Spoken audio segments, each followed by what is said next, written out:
sa mga major Lord takes na nahirapan sila noong game number 2, may sagot na sila kahit papano. Sino kaya ang mapupunta na sa match point after this game number 3? It's AP Bren versus Geek Fam. Takisan ng Pilipinas at Indonesia. Welcome to the land of dawn. Game number 3 na tayo. Anong pwede nating expect sa early game? Ayun na.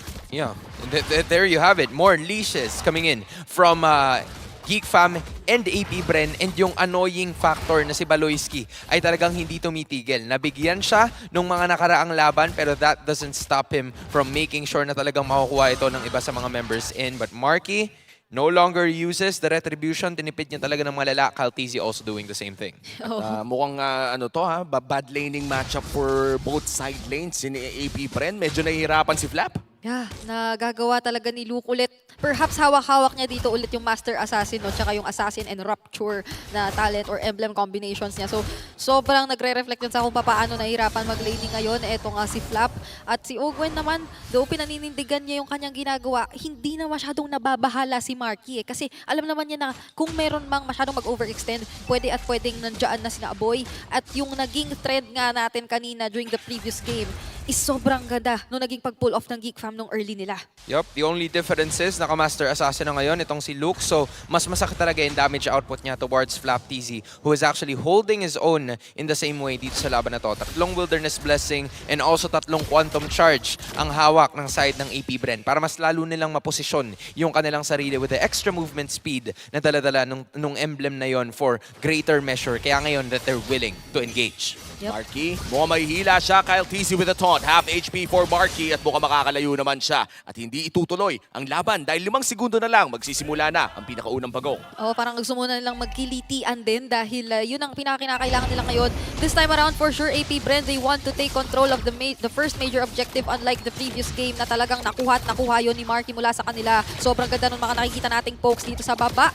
Wala pa namang ultimate si Aboy. Ngayon, nakuha na yung level 4. Pero AP Bren yata ang makakauna sa pagpwesto dito sa ating turtle. Luke, naghahanap ng angulo at mukhang papasukin na nga niya. Flap TC with the demonic force. Nandun siya sa mga bandang likod. Sisiguraduhin nila na wala nang lalapit pa mula sa kupunan ng Geek Fam. At for the first turtle of this game, mukhang ang AP Bren na nga ang tuluyang magse-secure nito. Hindi na nga ire-retry ni Kyle TZ. Ganoon nakalaki yung tiwalang na zone siya nung mga kampi niya dun. As in legit, nahahabulin na lang talaga yung iba sa mga members. But the first blood is gonna go into the hands of Luke. It's the same scenario na nangyari noong nakaraan. Pero hindi yata uuwi ang AP Bren nang wala silang bawi. But Baloyski is not gonna allow that. So a turtle for the price of a kill. Geek Fam sila ngayon na may hawak ng kalamangan in terms of gold. Pero AP Bren is holding on to that shield. Hinahawakan ni Marky ang orange buff ng AP Bren at mukhang makukuha niya to. At mananakaw lamang niya with the retribution as well. Pakapasukin siya dito ni Ogwen. Pero mukhang pang zone out lamang ito. Yeah. Geek Fam, 4 ang nasa taas. Parang ito si Super Marco ang susunod na target. Pero Baloyski ginamit na nga yung heavy spin. Meron ding natitirang heavy spin. Hindi pala heavy spin. I'm offended. Ginamit na doon ni Baloyski sabay heavy spin doon ni Marky. Napakaraming ultimates ang nakita nating i-cast. Pero nakatakas naman kahit papano si Super Marco. Luke! Si Luke yata ang kinakailangan nating tignan dahil siya ang papatumbahin sa bottom lane.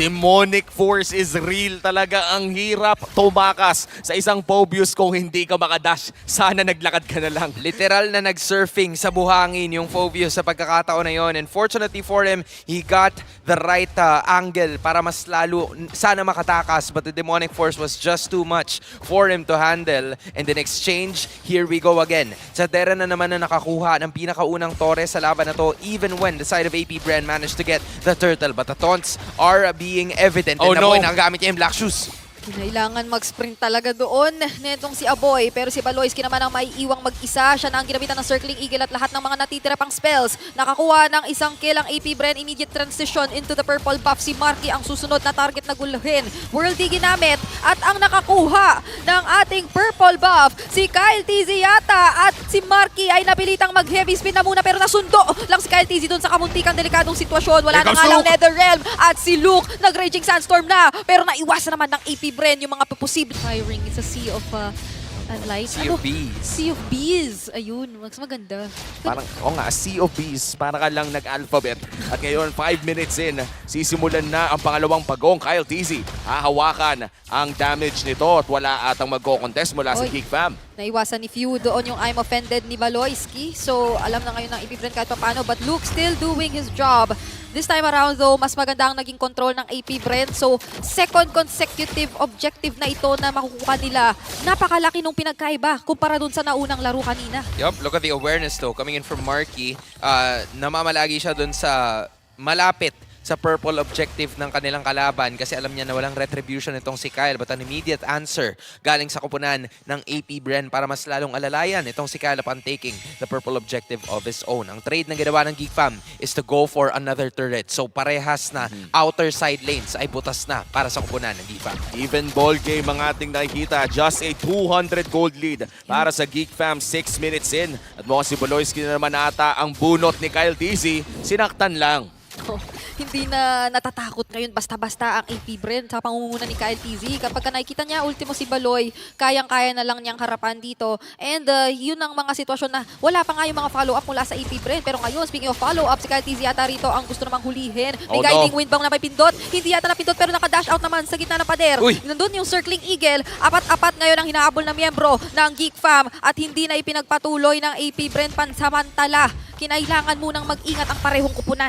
Tsaka yung tahimik na ikot ng AP Bren dito, kumikita ng pera si Super Marco ha. Kanina pa nagda-double lane yan. Yup, nakakuha din siya nung Litho Wanderer na makakatulong talaga sa kanya. And it is looking like mapupunta sa kupunan ng AP Bren yung top lane turret. And Luke ang mapupuruhan dito sa pagkakataon na to.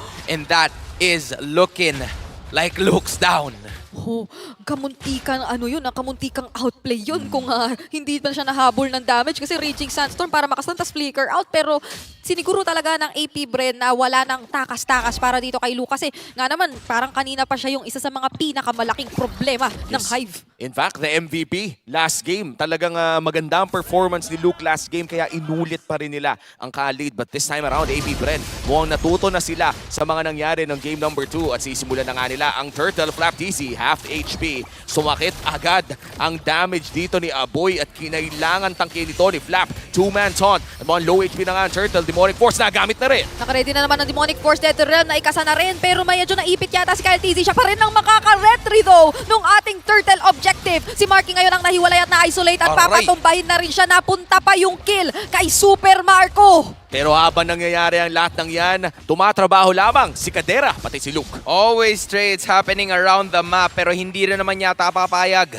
ang kupunan ng AP Bren upon taking that one down. Buti na lang isang tore lang ang kanilang napabagsak but that middle lane turret ay magbibigay ng access sa kupunan ng Geek Fam towards getting the purple and orange objective pero laban pa rin daw. Kinakailangan nilang ilaban ito. Marami-rami na ang mga nandito. Kyle TZ ginamit na yung Appraiser's Wrath pero medyo bitin pa yata yung damage. Aboy! Aboy ang tina-target at makakatakbo naman papalayo. Few is here as well pero wala munang magpapatuloy. Ito na ang sinasabi natin. Hindi na naman natin nakikita si Super Marco sa tuwing may nangyayari pero meron siyang ginagawa dun sa bottom lane. Yan, nakakuha siya ng tore. At dahil dyan, mukhang magpupush pa nga ang AP Bren in the mid lane. Marky might be in trouble pero hindi na itutuloy ng AP Bren. At biglaan, kanina lang sinabi ko even ball game. Ngayon may 2,000 nang lamang ang AP Bren. Trades are happening a while ago. Kanina Geek Fam ang gumagawa niyan pero Super Marco with this Claude is finally getting the space that he needs para makapag-operate at makakuha ng mas maraming objectives. Hinihintay niya lang na talagang mawala itong top lane turret para mas lalong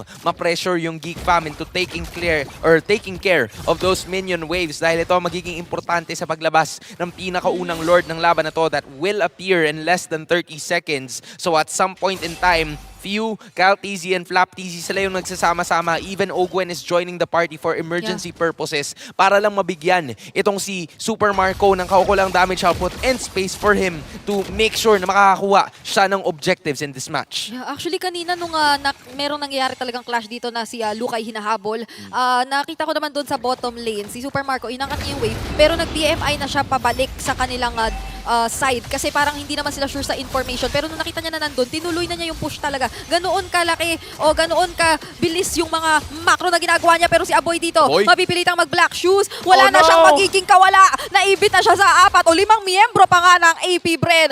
Taking out yung pinaka-poke damage ngayon ng Geek Fam right before this Lord. Well-timed pick-off mula sa AP Bren at makakalibre pa ata ng first Lord of the game. Tanong, iko-contest pa ba ito ng Geek Fam? Mukhang hindi na. That's the first Lord secured for AP Bren. I can't believe that the answer was Phobius all along. Flap TZ, nandun sa mga pwesto na kung saan posibleng gamitin yung Black Shoes, Diaboy and Baloyski is actually thinking, kumbaga nagdadalawang isip na siya na gamitin yung kanyang I am offended and even the first skill kasi alam niyang may blink yun, may dash yun and baka malagay niya pa yung kanyang mga yung kanyang mga kakampi in very difficult situations lalo na ngayon that Super Marco is leading 2K in terms of gold in the gold matchup. Delikado yan, boy. The Claude getting a gold advantage against the Bruno. Kita mo naman na sobrang sakit at sobrang bilis ni Super Marco this time around. Mukhang nag-warm up lang ng Claude kanina. Ay, pagka ganun ang timpla ni Super Marco, baka ituloy-tuloy na ng AP Bren na eto na naman ang kuhain at madagdagan lang yung listahan ng number of games played with Claude as their gold laner. Pero Baloyski, speaking of the tutunaw, hindi na rin kinakaya yung paunti-unting damage na ibinabato sa kanya ni na Super Marco. Few din, hahabol pa doon ng Ghost Bursters at kinakailangan na talagang mag-ingat ng Geek Fam kapag nakikita pa nila na may chance pa na may demonic force na ilatag sa kanila. Ang Lord ay nasa baba. Sasamahan ito ng AP Bren habang napopoke lamang si Few. That's a two-man Astaros Eye. Nagmumula kay Flap TZ. Pero mukhang hindi pa naman tatalo ng Lord at tutunawin lamang ito ni Aboy. Successful defense mula sa Geeks pero grabe na yung damage na nanggagaling sa AP Bren. Masyado nang masakit ang kailangan nilang alalahanin. Marky and the rest of the members are desperately trying to keep those inhibitors alive. Naku, sinimulan na nga nila yung pagpasok dito.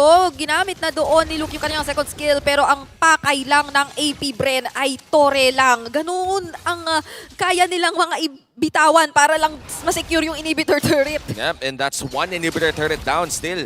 The first Lord securing one inhibitor turret ay maganda na para sa AP Bren. At saktong-sakto pa na ang bot lane ng kanilang nabutasan. Yup. Ang sunod na Lord ay lalabas sa long lane.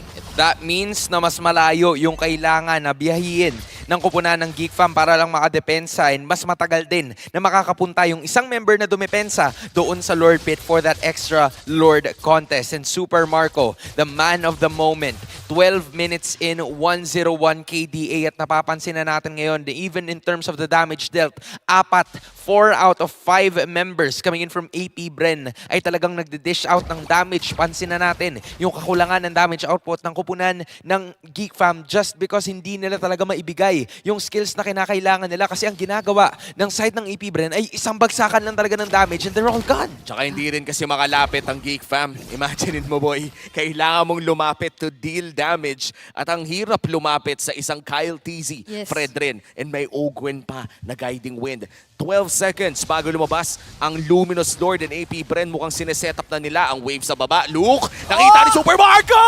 Ginulat ng Blazing Duet! Meron pa siyang natitirang Wind of Nature kaya naman hindi na rin siya matatakot kay Luke. Pumasok na doon sina Flap TZ using the Demonic Force as well. Heavy spin, mapo-force na si Marky na gamitin. Ngayon, napakaganda nung nakuha ng AP Bren.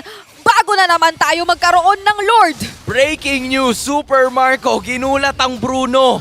Legit, at some point in time, nagtago sa bush and all throughout, in-expect nila na wala yung marksman doon, but andun eh. And yun talaga yung nagmatter at some point in time kasi -1 and exactly 1 is all they need para makakuha ng sunod na Lord in this match. It was Chadera na nawala sa pagkakataon na yun and Kyle TZ getting it for the retribution. Napakaganda ng ginawa ni Super Marco. May bagong natutunan na naman si Manjin.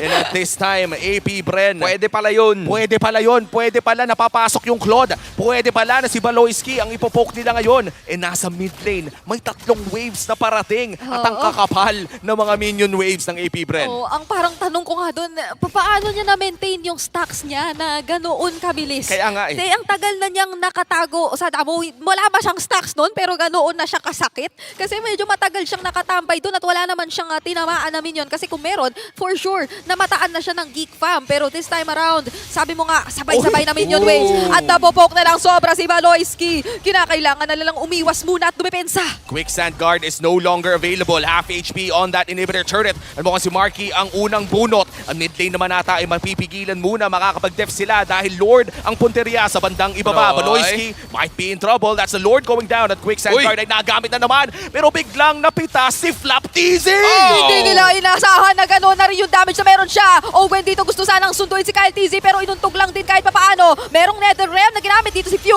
Pero si Luke, mahanap si Super Marco sa likod. Meron pang Wind of Nature pa na. At si Baloyski rin ay nawala. Si Cadera, kinakailangan mo ring tignan dahil isa-isa na palang naubos ng AP Bren ang mga miyembro ng Geek Fam. At mukhang ang sagot sa katanungan kung kanino mapupunta ang match point ay sa AP Bren muna. AP Bren